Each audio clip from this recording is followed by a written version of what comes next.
Well, welcome to episode 20 of the Follow Podcast. This is another honest and open conversation for anyone who is actively learning to live like Jesus. This is a special one-shot episode connected to our weekend teaching at OneChurch.to, which we called Environmental Stakeholders. Link to the teaching will be below. But we are talking to Steve Joneslee, and he has devoted over 15 years of his life to sustainable development, climate change, and meaningful youth engagement. That sounds like a lot, but he has done a lot. He's represented Canadian youth at the G8. He has created his own nonprofit organizations and consulted some of the largest decision-making bodies and governments in the world. And we're going to have a deep conversation. We're talking about how our faith really does impact how we interact with the environment and other justice issues, and there's hope. We're going to talk about some practical ways that we as a community and we as individuals can make a difference. Are you ready for a full-on conversation? Let's dive in.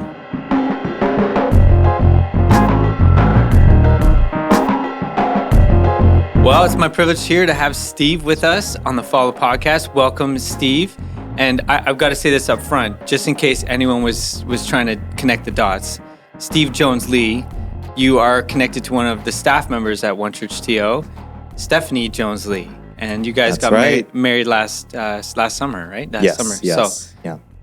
Still fresh. Yep. Steph has been smiling a lot, so that's good. Oh, okay, that's good. So you guys are in a great season, and I'm so glad that you took the time today to be with us. Now, as much as we love Stephanie, that's not why you're here to talk about her. We're in this series and we're talking about being environmental stakeholders and stewards of the earth that our God created. You bring a really unique perspective. So I would love to at least let's rewind the tape a bit and get to know you and hear a little bit of why we invited you particularly to get here. So maybe can we go back to what was the first moment where environmental concepts really resonated with you, or you became aware of it? Yeah, thanks so much for having me here, and I'm really happy to be here because when I was dating Stephanie, I had come in here. Nice. In the filming room, and she was filming a whole bunch of stuff for the kids, and I was like, wow, what kind of church has this kind of setup? And then in order to decide if I want to make this my own church as well, I listened to over 100 podcasts on the Spotify channel. It goes back 2 years. Number one fan. Yeah. So I've been listening to all the podcasts and really enjoyed them. So that's awesome. It's a huge personal honor and joy to be a part of it. Yeah. Well, we're so glad you're part of our church family. So anyway, for me, I was born and raised in South Korea, and then I came to Canada, London, Ontario, for high school. Okay. And as all kids do when they first move, you don't know the language, the culture. It takes some time to find a friend, and it took me about a year for someone to talk to me. Wow. And this guy, Nigel, was like, hey, Steve, do you want to join a team for a competition? I was like, yes, I'll be your friend. We're still best friends. That's awesome. And I was his best man. He was my best man. And, that's beautiful. So the friendship endures to this day. And it turns out it was a UNICEF competition to send children to the G8 summit, now the G7. And one thing led to another. We actually won. And that summer we were in Italy shaking hands with Obama and Harper and Putin and all these world leaders. And we spent a couple weeks following the identical agenda of the G8 summit. And and that was the year right before the Copenhagen UN Climate Summit, which was supposed to be the Paris Agreement that had failed a few years before that. Right. And so climate was on the agenda, and water was also on the agenda, as well as intellectual property rights for HIV/AIDS drugs and financial crisis of 2009. And couldn't quite understand. That's a deep end moment. So what made sense to me was about the environment. We're running out of water. We're not taking care of water very well. We're just kind of using it however we wish and throw them away. And we're running out of clean, fresh water, and climate made a lot of sense to me. We're burning a lot of stuff and putting them up in the air. Well, maybe we should do less of that. Right. So I that's kind of where my understanding was, and then that's where I got sucked into, and I was paraded around as this kid at the UN for many years, and that's how I got sucked in. Yeah. That's interesting. Okay, so do you mind if we do another rewind, but from the faith aspect, and just tell us a little bit of how your faith developed and how your journey with Jesus came, and I don't know how well they intersected right away, or how if they were on kind of parallel journeys, but why don't you share us a little bit of your faith background too? Yeah, so born and raised in a Christian household, and as anyone who is born and raised in a Christian home needs to find their own relationship with God, and it's not my parents' God or something, but I need to find this is my God. So that I had little moments like that in my childhood and teenage, but I'd say with my career overlap really happened during undergrad. You might be familiar with the IntraVarsity has the Urbana Student Missions Conference. So I went to that 3 times in a row. That's like 9 years. They do it every 3 years. And when I went to that, it really opened my eyes to see that God is not just in this religious realm. God is not just in in the business of saving lives, and that's it. It's everything. Oh, wow. Everything we do in our lives, including our job, our work, our family, friendships, being neighbors. Everything is an opportunity to show people who God is and what the kingdom of God is like through our lives. And that's when it clicked for me. I need to figure out a way to integrate my work into my faith, and they can't be 2 separate things. Got to figure out ways to combine that. And so that's that would be my big moment in trying to reconcile those together. That's interesting because your trajectory into environmental and political ideas was like tail end of high school? Yeah, grade 10, grade 11. And then about how many years later was that moment at IntraVarsity? About 3 years later. Interesting. Yeah. And so when those 2 worlds collided for you and you started seeing, oh, God really does care about some other parts of my life too. Was that a tension for you? Did you find those 2 areas of your life colliding, or did you feel like there was harmony in that? Both. There definitely were dissonant aspects that I had to really wrestle through, and things that made a lot of sense for them to be together. And that's also why I brought this book. Nice. It's the Green Bible. Oh, nice. It's more Catholic version, but it literally goes through the entire Bible, and anything that talks about creation and God's love for creation and the creatures in it beautiful. Is all green. And literally everywhere you flip, there's something green in there. Can I check it out? That's so cool. And so is this... where did you pick this up, or where? This was at the first Urbana I went to. Cool. This would have been right after my first year undergrad. Yeah. And I really enjoyed it. And in the beginning of the Bible, there's like collection of a bunch of writings from Middle Ages and medieval times of Christian thinkers who have written about creation. Oh my goodness! Yeah, so there's That's just really rich history of Christians who have wrestled through this and Absolutely, really enjoyed there it. has, yeah. So if you're interested in any of that, we'll have links to stuff that Steve and I are talking about in the show notes and in the description of the video if you're watching on YouTube. But that's really fascinating. So that must have been a little bit affirming for you if you're walking in and you're seeing resources like this. Exactly, yeah. That's really cool. So where was the tension for you?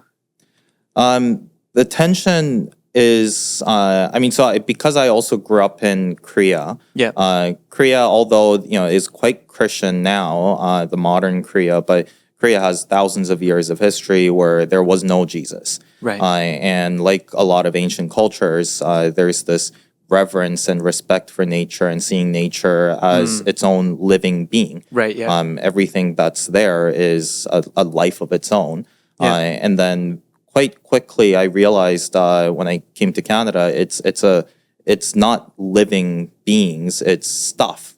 Right. It's it's not alive, and it's resources for me to leverage or do something. That's the very with. Western mindset. Yeah. So Gotcha. I found it kind of a bit deadened, and I thought that was interesting. And then the more I got to learn about it, and where the kind of Christian narratives have developed around that, and that's been a tension for me. Okay. Yeah. Well, let's dive into that a little bit.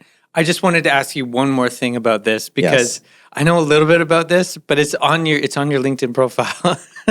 So you are the CEO of Steve's Guidebook. I was. Do you want to just explain a little bit of that? Sure. This is a total tangent, but it's a good one. Okay. Well, I mean, it is a little bit linked. So when I was 19, I started a nonprofit in Canada that continues to this day called Foundation for Environmental Stewardship. Okay. I didn't know what a foundation was, didn't know they give out money. I thought it meant a nonprofit. So I was like, environmental stewardship, it's a Christian thing, so Foundation for Environmental Stewardship. And in order to run it, well, you need some money. And donations weren't coming in from my undergrad friends. So I was like, well, I need to go make some money. And I was second year, so I had my first year notes. My calculus notes, bio, organic chem, all these things. I was a science student. So I packaged them and I started selling them. That's hilarious. Yeah, and for a number of reasons, they sold really well. And that funded my nonprofit during undergrad and all the travels I did for UN work and paid a bit of tuition. So it was really good. If you have a minute to check out Steve's LinkedIn, it's you've done a lot in a short amount of time. So why don't you even just describe some of the stuff you did since the early days? I mean, you mentioned a little bit of the travel you were doing. Do you want to explain some of that period of your life? Yeah, so earlier I was saying the UNICEF thing. So very quickly I got pulled into children and youth rights advocacy in the UN system. United Nations covers basically every topic that people care about. So although my initial angle was on children's rights, there's the Convention on the Rights of the Child, and that was how I got pulled into the G8 summit. And personal interest and understanding was on environment. And then that led to climate and then sustainable development and gender. And so I spent a few years with the UN Women. And I spent about 13, 14 years representing young people in different negotiation forums in the UN related to sustainable development. So just unpack what that means, because that sounds very official. What is a day in the life in that period of your life? Yeah, so because I also ran an organization in Canada that worked with young people, I was able to meet more young people in Canada, gather their perspectives, and based on that, try to represent what they're saying in UN negotiation spaces. So there's so many topics from poverty to food security, health issues, education, gender, water. Those who know Sustainable Development Goals will know that I'm just going off the list here all the way to human rights and peace and security. So, and all of that, children and young people are definitely affected by that. And they're often the ones with the least amount of voice or agency to have a voice. So those who can speak up, try to organize themselves and speak up. And I was part of that. That's cool. So that's a lot of presenting. Yes, a lot of presenting, a lot of talking, a lot of listening. A lot of traveling. Yes. Yeah. And then so that developed later into your nonprofit that you were working on in Canada. Yes. So part of the work I did in Canada was called the 3% Project. The aim was to engage 3% of Canadian population, which at the time was just about 1 million. We did achieve that. I spent 3 years going to 500 schools in 400 towns, mainly in rural, remote communities. And you've had a chance to share a couple of your stories with me about like driving in blizzards and some of the places you got to stay and the people you got to meet. That was a huge chunk of time. It was a huge season of your life, right? Yeah. You clocked in. I forget. I saw it somewhere. I forget how many tens of thousands of kilometers. 160,000 kilometers. I drove all the way to Tuktoyaktuk to the Arctic and back. I did a lot of driving. So you're kind of an expert on, like, you've probably seen more of Canada than 99% of Canadians. Probably, yeah. Yeah. Every province, every territory, I've been to all 338 ridings. Wow. So, Nobody yeah. can say that. That's awesome. Yeah, I'm so interested. I'm not going to chase this rabbit, but it would be interesting to hear just your take on our nation and what you see in it. But we'll save that for another conversation. So as you were going through all of these stages of developing your career, I'm sure you've come up against some narratives and maybe even some direct opposition from people who would share your faith. And I mean, it's pretty obvious. It's in a lot of the rhetoric, especially south of the border, but it's present in our country too, where people feel that there is an odds between what we see and hear, right, and what you were doing with your career path. right, right. And that must have been really disorienting at times. Like, how was that? Maybe did you? I'm reading into it, but did you experience some of that? Yeah, and I'd say there's kind of two narratives. One is an easier one to debunk. Okay. The second one is much more ingrained into our narratives. So I'll start with the easier one. Sure. The easier one, and this is the one I get explicitly told more often, Really? is isn't the goal of Christian or Christianity for Jesus to return? And in order for Jesus to return, all these terrible things are supposed to happen. Right. So by stopping these terrible things from happening, you're delaying the return of Jesus. Right. I'm like, that is so not what the gospel is about. Yeah. So that one is an easier one to refute. That Okay. kind of the understanding of the end of times is not to try to quicken by bringing calamity upon the world ourselves. Yeah. It's despite everything we try to do, the Bible is saying that's what's going to happen. But That's a really succinct summary of a more healthy perspective. So I can Thank see you you. have some practice at that. Yeah.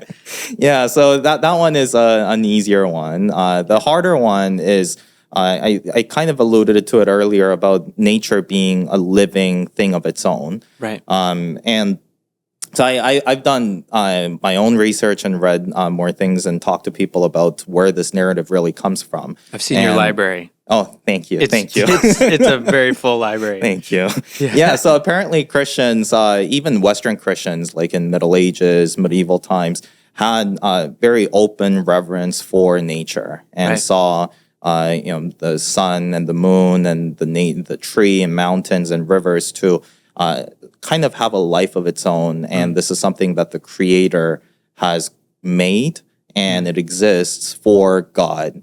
Right. For God. Yeah, End yeah. of story. Yeah. And to an extent, us, we get to enjoy it. But first and foremost, it's God's stuff that God has made for himself. Right. That we can be a part of and enjoy. You see that invitation right from Eden for us to participate in God's Right. enjoyment of it, not dominate it. Right, Yeah. right. I get what you're saying. Yeah, so that's been, if we look at the whole span of human history, that's the general dominant narrative that's sustained for most period of time.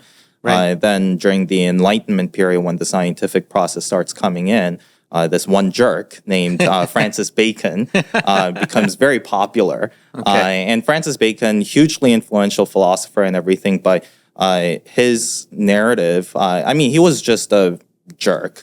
He killed a bunch of people. Wow. He took expediency in betraying his friends and killing them to gain political office and power, and took enjoyment in torturing people, sometimes personally. Whoa. Investing money, like government money, and coming up with new torture techniques. Interesting man. Wow. And one of the famous lines that he said is, we need to take nature on the torture rack and split it apart so that we can take what nature gives us to own it, to run it, to subdue it. So, it's so funny. Like, you can see the threads of some modern thought in that statement. Right. But if we knew our history better, we wouldn't want to know that we had some passed down philosophy from a guy like that. Right. And because he wasn't a very nice man, people kind of thought, okay, whatever. And it didn't get picked up for a while until the Industrial Revolution came around, and this kind of machinization of a lot of things around us, that made sense. It fit the time of the narrative of the times.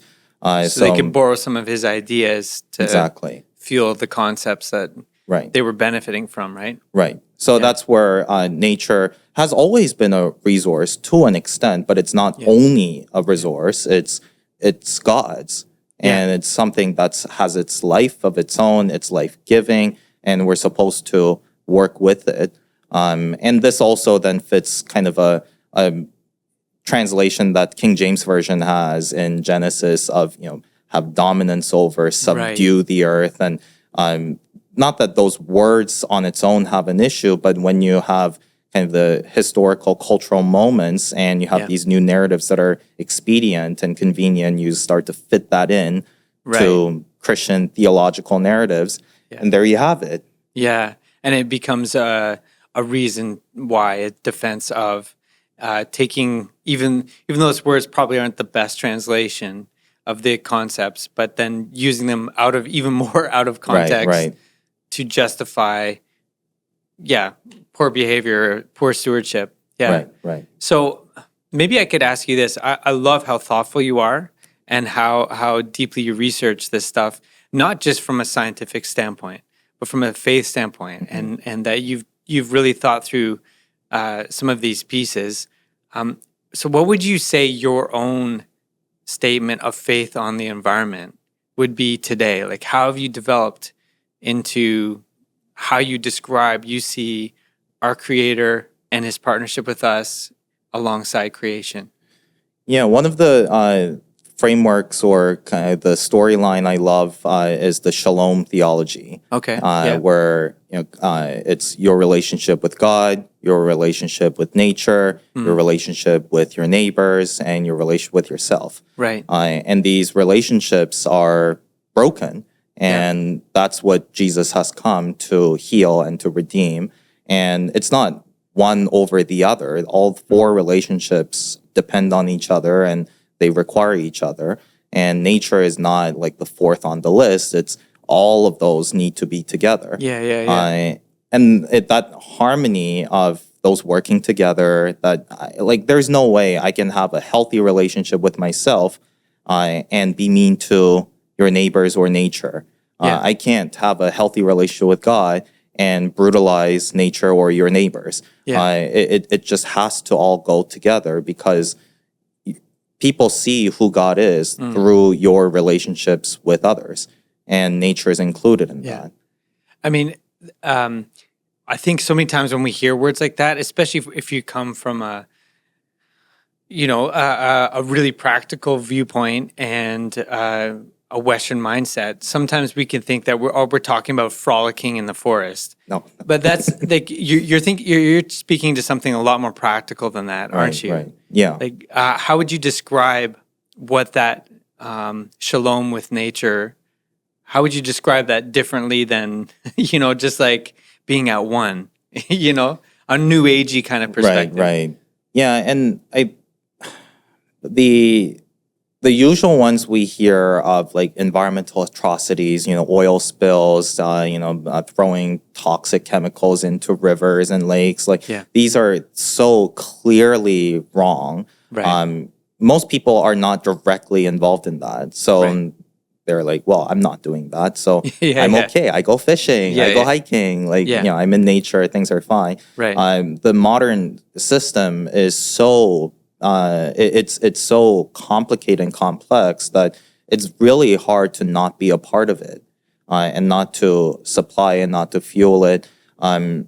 So it's not so much in order for me to be completely innocent, I need to renounce all ways of the world and build a hut and live in a mountain, disconnected from. It's not realistic. That's also, you have to harm your relationship with your neighbors in order to get there, and that's not what it's about. And it would be completely unsustainable for everyone to do that anyway. Exactly. Yeah. So it's really about trying to understand what are the stories around this, what are the narratives around it, and how do I provide a counter narrative to that. That's a much harder work because it's nuanced. It's not clear black and white. Every step has at least 50 different ways of doing it.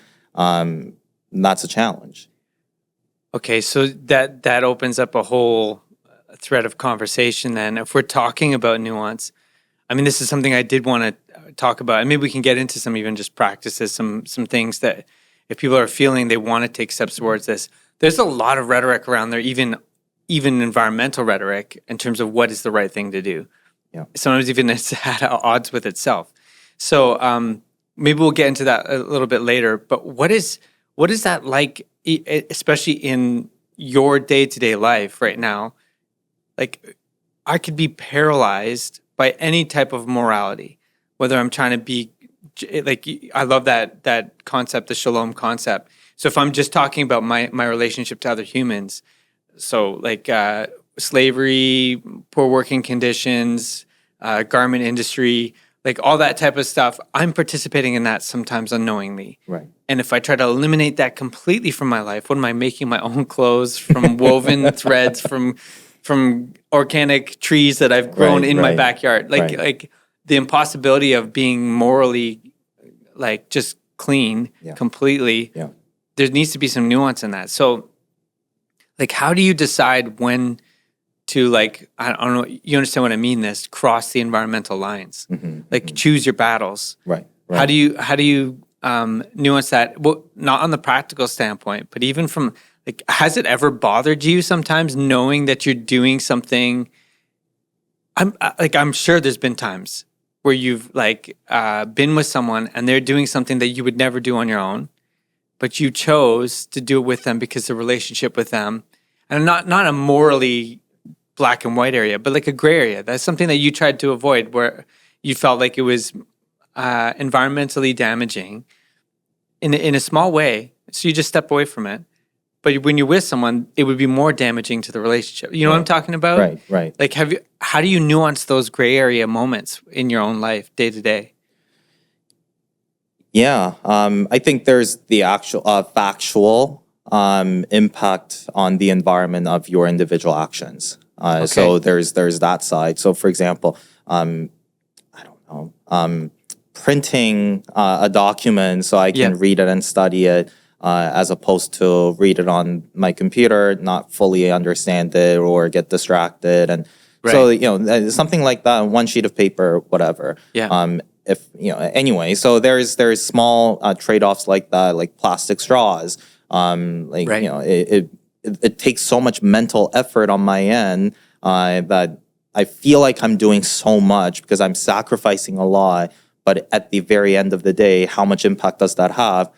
Not much, but I've exhausted so much mental and emotional energy doing really something for the environment. That's a really good way to explain it. Yeah, because sometimes we feel like we're doing big things because of the amount of sacrifice we made, mentally, emotionally, but not because it was making it. So that's fascinating.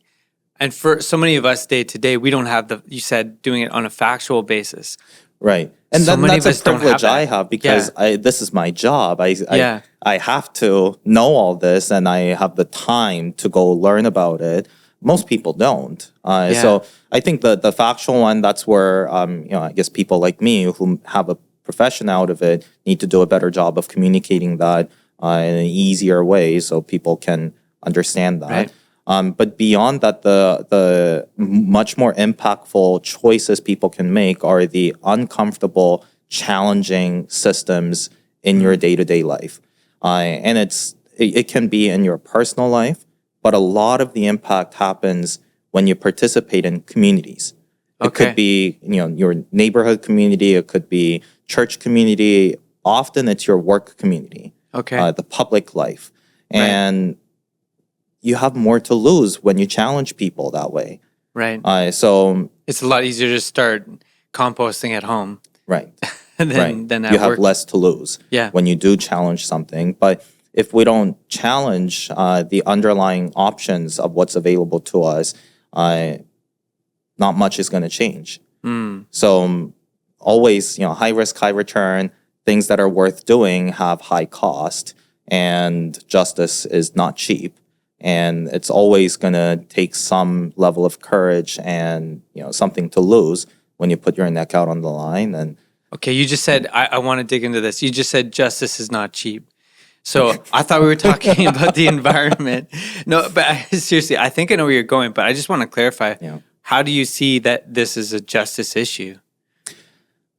The environment affects everything. The air we breathe, the water we drink. You talked about the labor conditions. I mean, in Canada alone, like I personally visited Indigenous nations where, let's take the Dryden, Ontario. This is in Northern Ontario. Yeah. A German Bible printing company about 100 years ago was printing Bible there and went bankrupt. So they dumped all the lead, toxic print chemicals into the river and disappeared.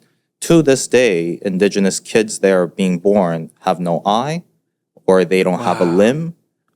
Just people don't attend classes or schools. Like, it's devastating. The irony of Bible printing is terrible, but that's just one of so many stories around that. And this is different from climate. Climate is specifically fossil fuel producing energy that goes up. That's a good distinction. And environment is toxic chemicals to waste management, to climate, to energy and pollution. It's so many things, and we usually lump them up together. Right. But anyway. And I think the way I've heard it, I think it was Catherine Hayhoe actually who said it, at least the time that I heard it, is all of those issues always have the greatest effect on the least. Absolutely. The least, those with the least means. The least means to protect themselves, least means to have a voice and speak up for themselves. The poorest, most marginalized people. And that's where the justice piece comes in. Yeah. Okay, that's... Just on this justice aspect, earlier I talked about how, the end of times, Jesus will return and all of that. That's one of the things that gives me hope personally, that at the end of the day, everything is going to be returned to perfection. Right. Jesus will return. God will redeem and restore every relationship. Behold, I am making all things new. Right. Yeah. But the process of getting there, as we've seen throughout the Bible and throughout human history, is full of pain and suffering as well. Right. And this the climate or the environmental issues always affect those who have the least means. Right. It's the poor people. It's people living in developing countries. It's people living on coastal regions as fishermen, and it's women, young women. It's Indigenous people. It's children. People who are living during wars and running away from wars. It's the people who have no means. Elders who are dying from heat strokes every year. Right. It's people who have the least ways of adapting to very quickly changing things that are going to suffer along the way. Yeah, I mean that's there's conviction there. Yeah. And if we have ears to hear, I hope we are already kind of like eagerly sitting on the edge of our seats, saying, "Okay, where's the hope?" What do we do? How do we be part of that? So maybe let's transition to a bit more on the practical side. And so you mentioned some of the things that we can do in our communities, probably some personal things too, but especially mention what we can do in the public space is some of the most dramatic improvements we can make. So do you want to help identify just a few of the lowest hanging fruit, the things that you probably feel frustrated that more people don't know about these things and how much benefit they could bring. Do you want to share some of that with us? Yeah, I'd say there's three broad areas. One is in your public space. Second is your work, which is generally private sector. And third is in your personal family life. So the first one is you got to vote. Yeah, you have to vote. It matters significantly less to me who you're voting for, but you have to be part of that process. You have to ask questions, you have to engage, you have to know who is saying what and what they're standing for, and make sure that your issues, the issues that matter to you, are actually being answered. Right. So engaging in that process very, very dramatically changes things. Members of parliament literally have a count of how many emails and phone calls they got on which issues. Wow. And because they have to. Wow. They're supposed to. At least the democracy is still functioning in Canada to an extent that they do represent their constituents. And if we don't engage in that, it won't happen. That's fascinating. So I didn't know about the count thing, but it makes sense. Yeah. The volume of interaction on a topic. Okay, that's fascinating. So that's the public side. Yeah. So let's go to the private workplace. Yeah. Yeah. Yeah. At workplace, we deal with every system through our work, whether it's the financial market or supply chain or just basic accounting. What goes in your chart of accounts and ledgers? What do we count and what do we not count? All these things directly impact the environment. Okay, explain that a little bit for us. How does that affect? Yeah. So let's say, what was the second one I mentioned? Not the financial one. You mentioned accounting. You mentioned the supply chain. Was it? Sure, supply chain. Okay, that's more material. So I think that's easier to explain. Yeah. If I wanted to buy this cup, then if I am a everyday consumer who doesn't work in material engineering, I don't know what's, is this cheap enough? Is it relatively fine? Like, okay, I'll get that. That's about it. Average consumer spends less than 4 seconds to decide if they want to buy something at the grocery store. Wow, okay. So you're not going to be able to make all those decisions. But if I work on this, if it's my professional job to help my company decide which material to source and which suppliers to get it from and which questions to ask those suppliers, that's how systems change. Right, because then you're not talking about one cup, you're talking about hundreds of thousands of cups potentially, right? And by even asking that question to the supplier, probably you don't have enough power in your company to do that, which means you've got to ruffle some feathers, ask some uncomfortable questions. Yeah. And then they might say, well, we don't know how to answer that. The board needs to do something or the executive. Right. Well, then follow up. And that's where things get tricky. But that's where a lot of big system impact change happens. Have you seen that working really well anywhere or any positive stories? I'm not putting you on the spot here, but is there any this is one way it has worked out? Yeah. Every change at system scales happen because people bring them up internally and externally. The former chief sustainability officer of Pepsi in Canada, he said in over 10 years that he was chief sustainability officer at Pepsi, he has received 2 complaints about their supplies. Wow. 2. And they get, hundreds every day about all kinds of things. Wow. Obviously, it's not a priority for the consumers. Right.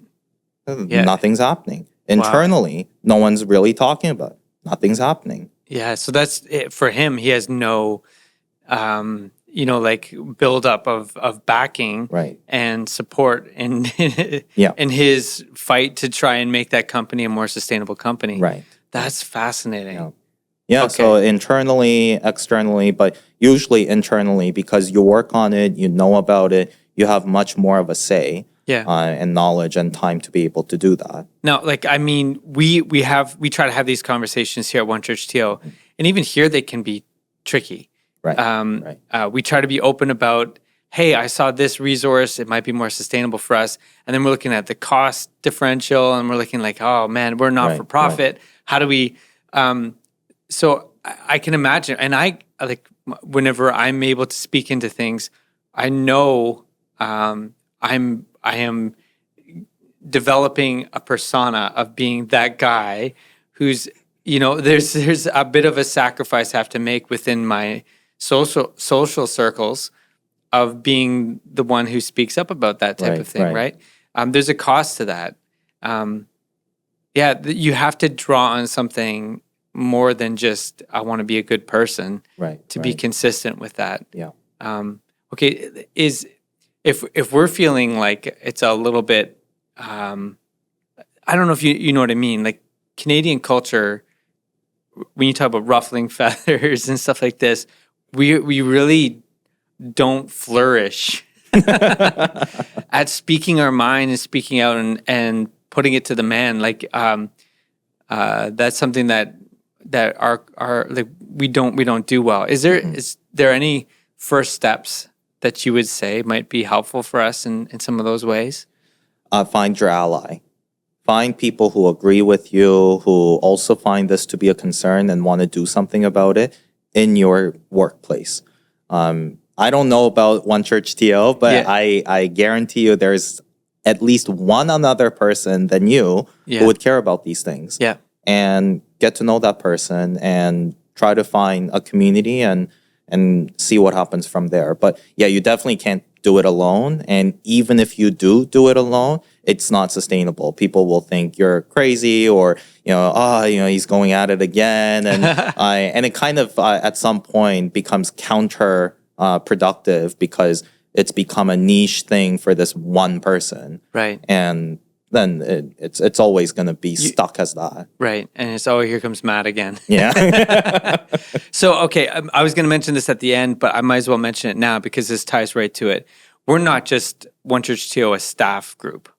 As a nonprofit, we're a whole community. Right. And so if you want to add your voice to ours in terms of discovering how we as a community can be better stewards environmentally and lower our impact as an organization, if you have ideas, or for you, just this is an awakening for you in this and you're interested, I'll put a link in, again, the show notes and the description so that you can see.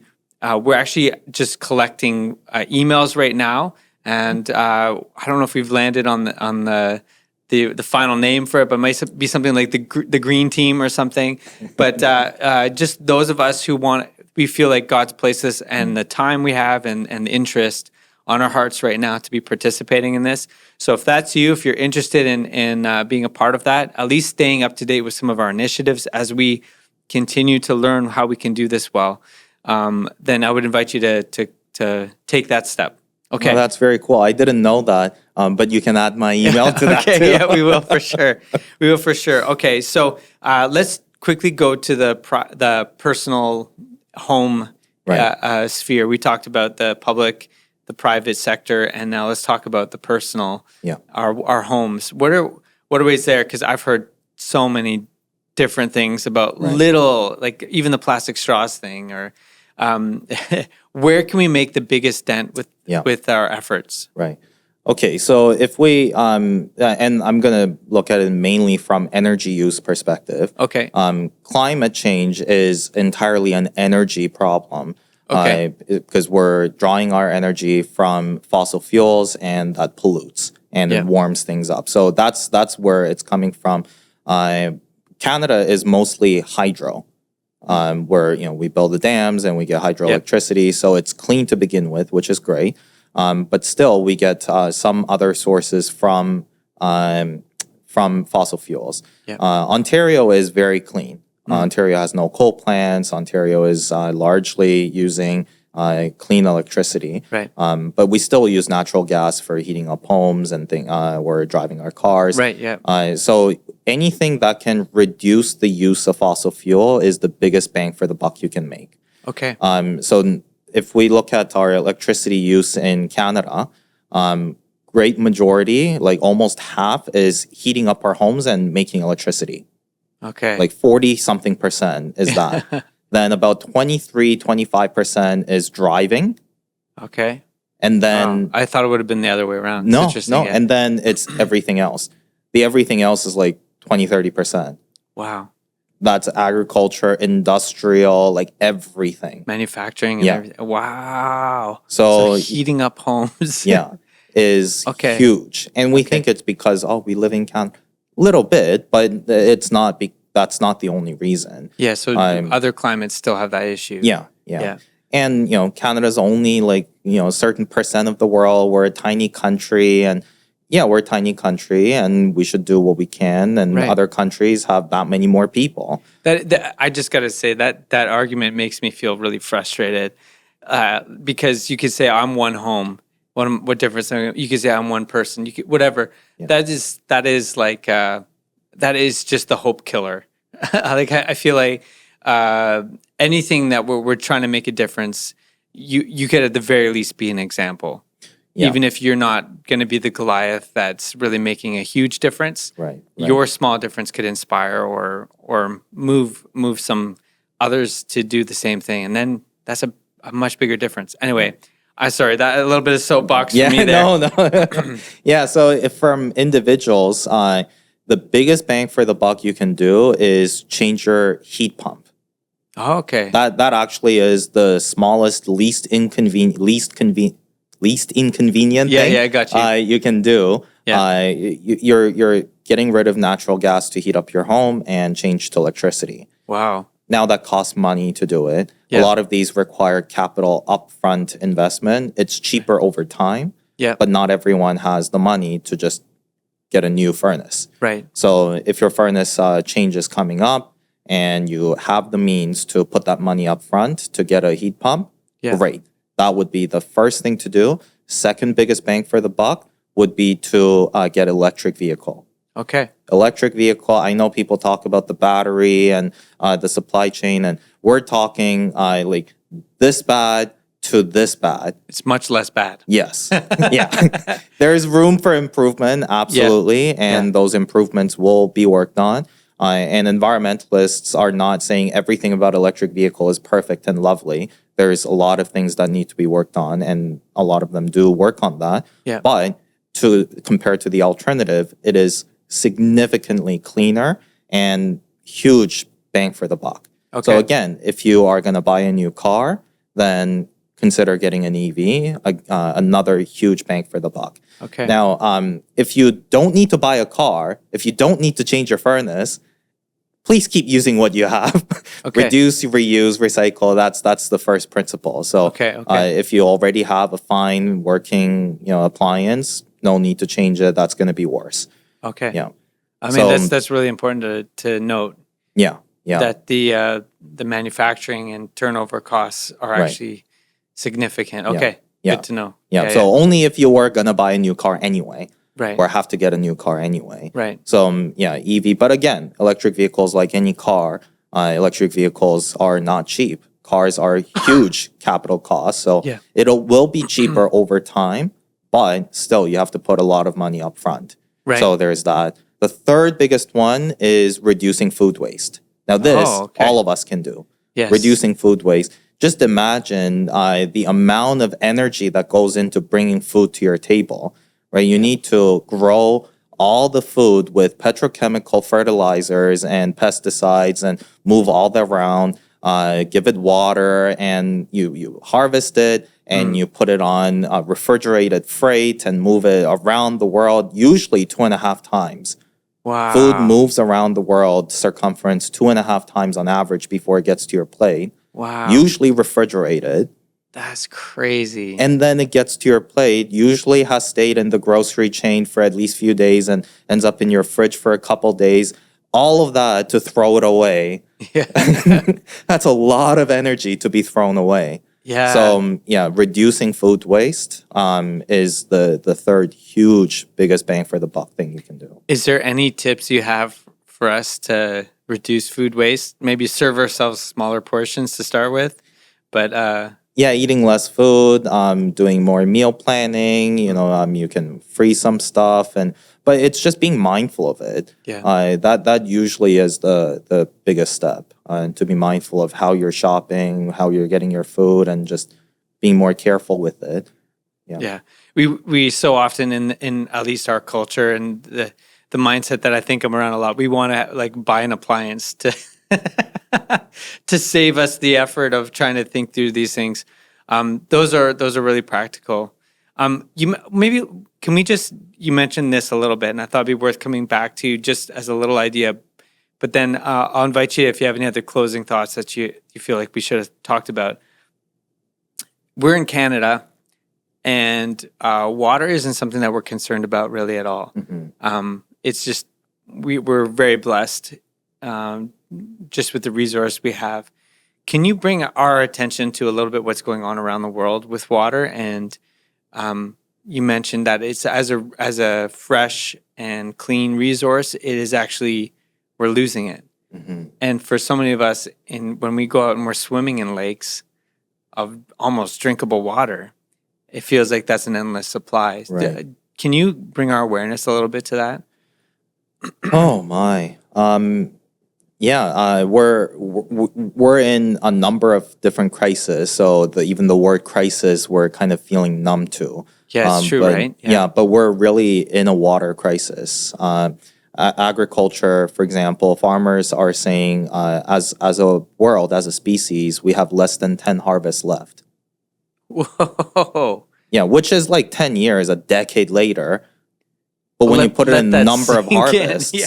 Oh my goodness, that's major apocalyptic. river systems around the world are drying up. Wow. Governments are already suing each other. In the U.S., the Colorado River is gone, and California, Colorado, the whole bunch of states are, requiring courts to try to decide how to ration the water. Canada just has abundant supply of fresh water. Yeah. Canada has majority of world's fresh water. That's crazy. So Canada, like everywhere in the world's fresh water combined, is less than what Canada has. No way. I had no idea. And does that include the polar ice caps and stuff? Okay, because we're seeing all that too. Yeah, Canada just is so blessed with the fresh water we have. And even in Canada, the water distribution is not as easy. Around the world, especially in hotter areas around the equator, and that's where most people live. Right. And I mean, just from Christian perspective, that's also where the most unreached people live, people who've never heard of the gospel. Wow. And they're the ones who are suffering the most. And this is a practical, real thing that missionaries hear again and again, that they go and preach the gospel to someone who's never heard of it. They're like, but aren't you from the place where your factories are killing my people? Right. Yeah. That's a bit of a torpedo, yeah. Yeah, isn't your stuff, the stuff you're using and all the stuff you're making, isn't that the reason why my crops aren't growing and my cows are dying of dehydration and heat? Wow. Yeah. How do you answer that? Yeah. And again, it's not a single individual thing, but larger systems that we need to work on. But the water is a huge issue. Wow. Yeah. So. And this with water, hearing some of that stuff, but I mean, this goes in general. You've been doing this for almost 2 decades. Yeah. Are you tired of being the bearer of bad news, or do you struggle to still find hope in this conversation? Is it something that you feel worn out of at times? One of the best advice I got was the former, she's retired now, but she was the former Canadian spokesperson for World Food Program. Okay. And she quite literally showed me how to grieve. Wow. Fully and effectively. Yeah, she was telling me when the Ukraine war broke out, she's getting photo stock images as they're happening. Right. And she saw these kids on the floor dead with backpacks exactly as the same backpacks that her kids had 20, 30 years ago. My goodness. And she saw that and she had to pause, weep, and get herself back together and get back to it. Wow. And yeah, you hear reports of just pain and suffering around the world for all kinds of reasons. And for me, just learning how to grieve and allow myself to grieve fully right then. Man, we're not good at that. No, we're not. Even followers of Jesus in the West. No, I love the Book of Lamentations. I bet you do. Yeah. Why, God? I mean, the Psalms, I was reading a bunch of them this week that feel so aggressive to me. But when you're in that space, they're so healing. Yeah. Yeah, and that's what it is. Once you've grieved and tended to the pain that you feel, it brings healing. And out of that, you can direct it back to where God already was, which is the redemption and the restoration of all relationships. We've been shown, guaranteed, how this ends.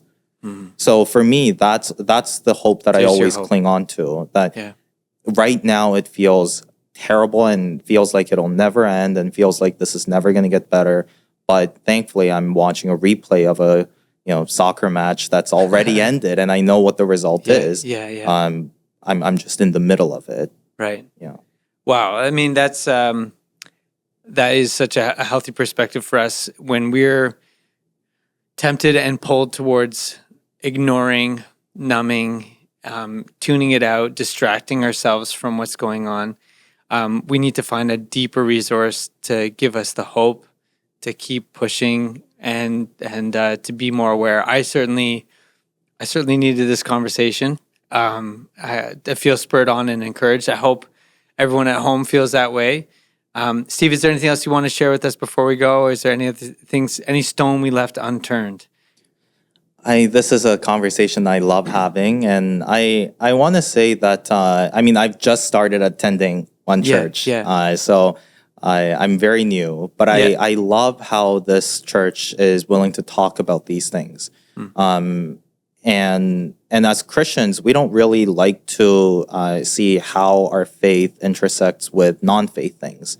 Right. And it's hard to talk about it because we haven't really been given examples. I haven't been given examples of how to wrestle through that. Like, how do you do your job as a Christian? Yeah. Like, Jesus gave us examples of how to be a Christian in first century Palestine, not 21st century in Toronto. Yeah, we need to discern that and work it out. It's hard. Yeah, and there's no one has complete list of black and white answers.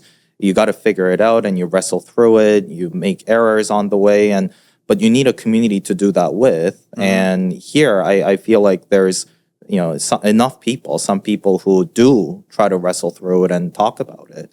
So I'm very happy to do this. That's encouraging. Yeah, and I find it a privilege to be a part of this community at this time.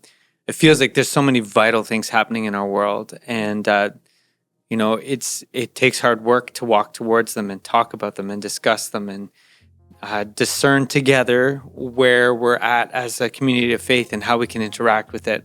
That sounds like so much of what we're aiming for as a community. So I'm glad that's resonating with you. Hopefully it's resonating with everybody at home. But why don't we just push pause on today's conversation? How about that? Well, I'm sure you and I will have conversations.